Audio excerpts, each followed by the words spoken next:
আমার ফেনী জেলার পক্ষ থেকে এবং আমার ব্যক্তিগত পক্ষ থেকে সংগ্রামী সালাম ও শুভেচ্ছা। আসসালামু আলাইকুম। আজকে এই মত বিনিময় সভার ফেনী জেলার আহ্বায়ক নাসিরউদ্দিন খন্দকার, সদস্য সচিব নঈমুল্লাহ চৌধুরী পাড়া, যুগ্ম আহ্বায়ক বিপি বেলাল এবং আমজাদুদ্দিন সুমন ভাইয়ের নির্দেশনায় আমরা জেলা যুবদল আপনাদের সামনে উপস্থিত।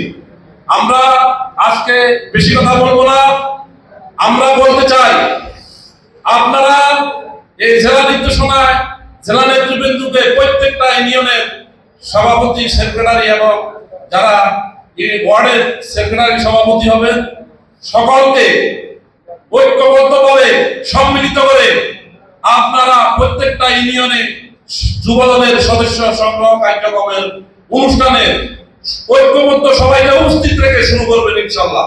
আমরা আপনাদের পাশে আছি এবং এই যুবদল অত্যন্ত পরিশ্রম করে ফেনী জেলার আহ্বায়ক নাসিরউদ্দিন খন্দকার, সদস্য সচিব নঈমুল্লাহ চৌধুরী পাড়া, ওনারা ইতিমধ্যে যে পরিশ্রম করতেছেন এই যুবদলকে একটা সুসংগঠিত এবং সুশৃঙ্খল যুবদল বানানোর জন্য। আপনারা এই যুবদল কেমন যুবদল করবেন?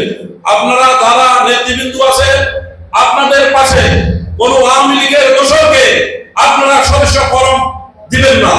আপনারা দিবেন দেহের ভিত্তিতে যারা নির্যাতিত নিপীড়িত নেতা কর্মী তাদেরকে নিয়ে কাজ করবেন এবং নম্র ভদ্র রেখে আপনারা আগামী তারেক রহমানের 31 দফার লিফলেট দিয়ে প্রত্যেকটা ঘরে ঘরে ধানের শীষে ভোট চাইবেন এবং অত্যন্ত সৌভাগ্য মনে করছি আমরা আমাদের দলের নেত্রী বেগম খালেদা জিয়ার নিজ এলাকা ফুলগাজীর এই প্রতিনিধি হিসাবে দায়িত্ব দেওয়ার জন্য আমাদের জেলা নেতৃবৃন্দকে কৃতজ্ঞতা এবং অসংখ্য ধন্যবাদ।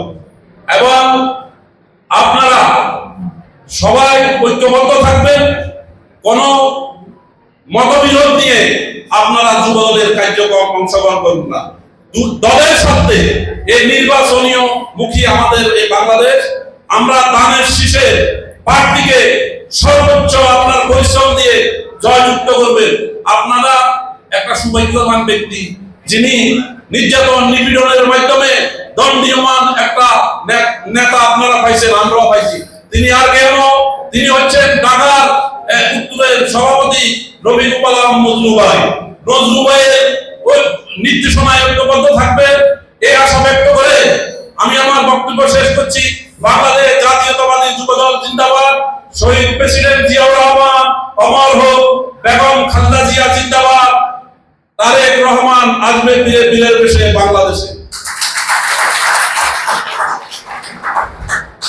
ধন্যবাদ।